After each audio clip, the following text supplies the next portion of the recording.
Hello everybody, and welcome back to another interview with Students for Political Engagement.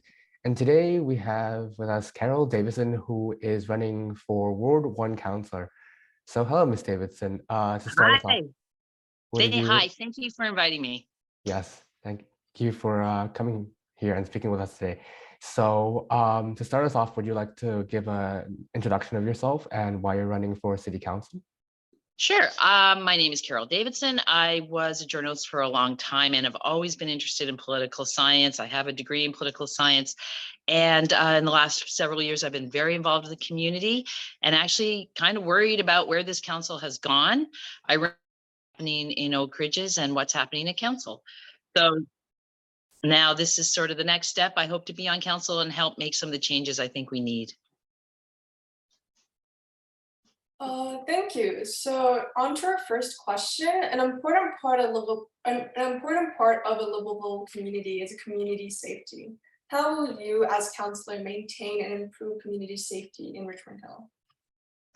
Well, community safety is definitely on my platform. I know from things like speeding, I know sandbanks, Regatta, North Lake Road, Silver Maple. There's so much speeding that I think even parents are afraid to let their kids ride their bikes or walk to the park. I'm afraid to walk on North Lake Road. So I think we have to start figuring out and trying solutions to slow down traffic through neighborhoods. Other municipalities have these problems. We need to figure them out.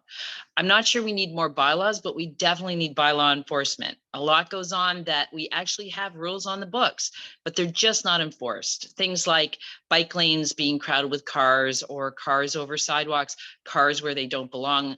Another thing we need is a continuous sidewalk anywhere in Oak Ridges. You cannot walk from one end of Oak Ridges to the north end on a continuous sidewalk. And if we want walkable communities, safe communities, we have to do better in protecting residents when they want to explore their own community. So those things I think are doable in a short span of time.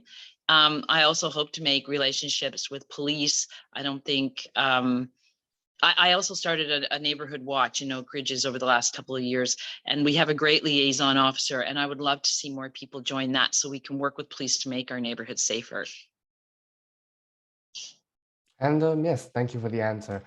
And I was wondering, just as an add-on, obviously you mentioned a lot of things in there, such as bylaw enforcement and neighborhood watch. What do you think are like some specific measures that you think that these things could be improved? Well, we have a lovely skateboard park here. We have a beautiful park, Lake Wilcox, also Bond Lake. I feel like we need on-site managers during the busy times. People are lighting fireworks whenever they want to. People, unfortunately, we see drugs and other issues in our public spaces, even in broad daylight. And I would like to either see park staff or bylaw regularly patrol. I mean, I know they'll say they do that now, but it's not enough. And we also need some after hours sort of patrols, because people, including myself, who live very close to some of these public areas, can see there's no enforcement of bylaws like setting fires and other things that endanger public safety. So I feel like having not been on council, I can tell you as a resident, we either need more retraining or we need to focus what our bylaw officers are doing. And like I said, once we forge a stronger relationship with York Regional Police, perhaps we could ask them to drive by some of the troubled areas more often.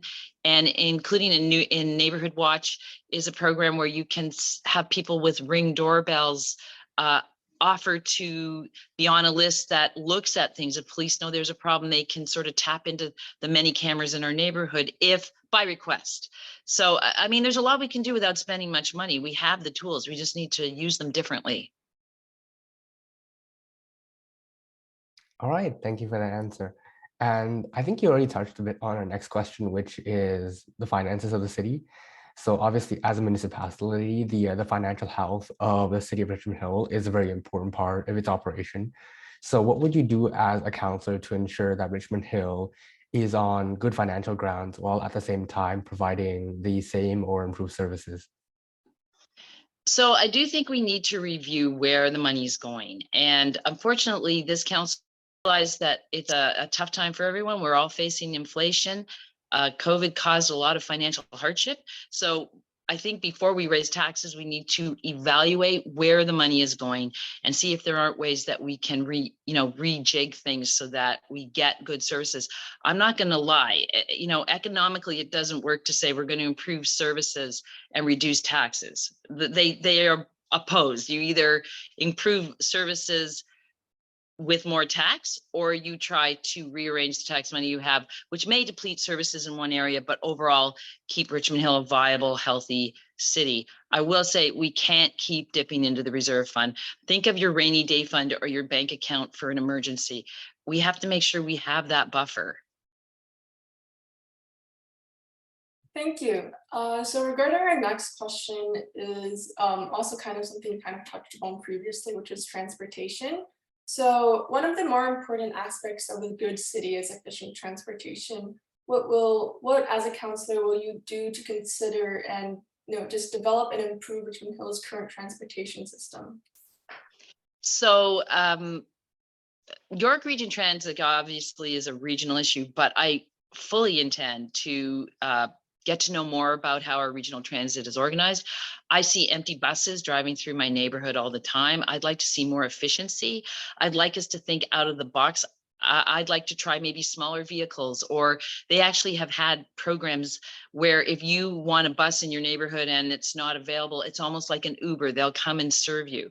So I feel like we need to really look at the routes that work, the routes that don't, and then start out better solutions for Oak Ridges. And I also hope that we can maybe work on making it more affordable. I'm not sure it's affordable to encourage people to take the GO train, but then it's almost impossible to get to the GO train and the buses don't run on the same time and it's a double tap. So I really would like to improve with what we have. I think we can do better with the equipment and the infrastructure we already have. Okay, thank you. And as a follow-up to that, I think obviously there are other modes of transportation, such as like bicycles and Right. Yeah, and other I things think like we need that. to, yeah, we definitely need to make our part of Richmond Hill, and actually all of Richmond Hill, more environmentally friendly and make walkable pathways. And that's all part of what I said about continuous sidewalks. I live in the northern end. If I want to go to maybe Movati down near Silver Maple, I'm taking my life in my hands because there's no sidewalk along Yonge Street. There's no sidewalk that joins Bayview, all of Bayview or all of Bathurst. So that's part of it, is making pathways that are safe. I also think for bike trails, we really need to keep them as bike lanes. I see people parking on them. I see people blocking them and forcing people into traffic. Alternatives are definitely the way to go in terms of keeping local. And I don't see how we're going to do that until we make them, the pathways and the ways to get places, easier. It's also part of, I think we need a business improvement association here in Oak Ridges, make our Main Street more of a destination and have places where you could walk for tea or coffee or meet your friends rather than having to take transit somewhere. So it's all so big, but it's all intermeshed. And like I said, having walkable communities, having alternatives to transit or driving your car, this all is all part of having sidewalks that are connected and connecting new communities with pathways to the old streets. And thinking bigger picture in terms of we can't just be a car society anymore, and especially locally. Thank you for that answer. And our next question is also related to what you were talking about before, which is sort of like places that people could go to. So obviously our public parks and green spaces are an important part of Richmond Hill. So how will you work to protect and improve the environment of Richmond Hill? Well, I think we need to maintain the green spaces we have. I've been very active in Oak Ridges, organizing residential letters. We've written hundreds of letters asking that developments and whatnot not be built on or near wetlands and green spaces. Not every inch of Oak Ridges is protected, but that doesn't mean we have to build on it. I would love to see some negotiations where we get some of the green spaces maintained for preserved rather than have them developed. So I'm very much going to be looking to push green policies and only responsible development. We only have one shot at keeping the green spaces we have. Once they're gone, they're gone. Oak Ridges still has some green spaces. And even the parks that we do have are are very well used. If we're going to start building up, which this council has approved, and we're going to have more condos going up, we need to make sure there's lots of green spaces, because we saw during COVID, that's what people want to do. They want to get outside and enjoy. So I feel like the trade-off, development has been approved throughout, hundreds, thousands of units have been approved over the last 4 years throughout Richmond Hill. We know that people want to get out of their condos more, or their homes, and enjoy the green spaces, and we really only have one shot at making sure we don't pave them all over. So I'm hoping that keeping more green spaces while not protected becomes the norm, and we do negotiations with developers to save more and more. Thank you for that answer. This is a perfect segue into our next question about urban development. So urban development is an important part of the city council responsibility. So right now, the lack of housing is an important problem facing Richmond Hill as our population grows. On the other hand, the density of housing and adequate services are also a concern of many citizens. What is your idea, or like your philosophy on how city council should approach these problems and balance these two issues? So I firmly believe that these housing issues are big, and we need to work with provincial and even federal to find solutions. And I'm knocking on every street, every door over the last few months, and there are a lot of empty homes. I would love to see incentives to have landlords or people who own empty homes to make them rentals, or maybe consider making them something more accessible for an elderly person or somebody who's more challenged. I think we have to work with other people or not. So again, I think we need to actively ask developers and builders to join us in partnership. Take half a floor and make it affordable. Promise that you'll do that and actually do it. We have to work with all the players to make this happen. Thank you for that answer. And I think a specific thing on that is like the density of housing. So, do you think you would support more like high level density housings, or do you think you would support like more medium sized houses, or yeah? So the truth is, I support responsible development. Like, where are the higher densities going to be? Are they actually going to be near transit hubs? Are they actually going to be places that people can walk and access things? But the truth is that this council has already approved enough units that goes beyond the 2040 projections for growth. So I think we can slow down a little and figure out, we've already approved lots of high density, some medium density.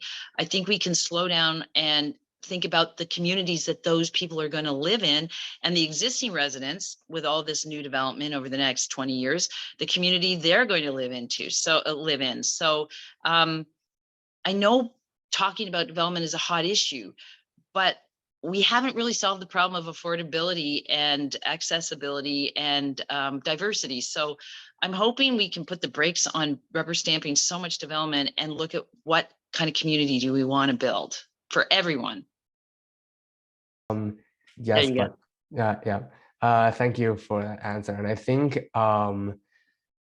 this leads into our final question, which is obviously as a councillor, you have many different responsibilities and things that you need to do. So if you were elected as Ward 1 councillor, what would be the #1 priority that you would try and get achieved on council? So I feel like almost everything's interconnected. I am worried about the environment of Oak Ridges. I really would love to save as much green spaces as possible. I would like our community to be more walkable. I'd like it to be safer. All those things are long-term projects, but really living in Oak Ridges, a lot of people moved here, and frankly, we have visitors from all over Richmond Hill, all over Toronto, all over York Region. They come here for the green spaces. We need to make it easier for people to access. We need to figure out where all the cars are going to go that come to visit. We need to make it less of a burden on existing residents who feel that there's no parking enforcement or there's so much litter. We just need to work on keeping the green spaces that we have and doing better with them and respecting them. But these are long-term projects. Like, I can't even say, you know, what's my first number one priority? It's more, I'm going to go to council. I'm going to meet all the people that work at City Hall and make these decisions and try to understand and forge relationships to make some of the things I'd like to see long-term happen. All right, thank you for being here, Ms. Davidson, and we really appreciate you coming to our interview. Can I And just say, I'm so excited to see students getting involved. And one of the things I definitely want to create is a youth caucus where there's an advisory group of younger people who will help me and hopefully all council understand what kind of community you want to build. And I'm so grateful for you to take interest in the municipal. once again, thank you for being here. Thank you. Take care. Thank you very much. Have a And nice have a day. great day. You too. Bye-bye. Bye.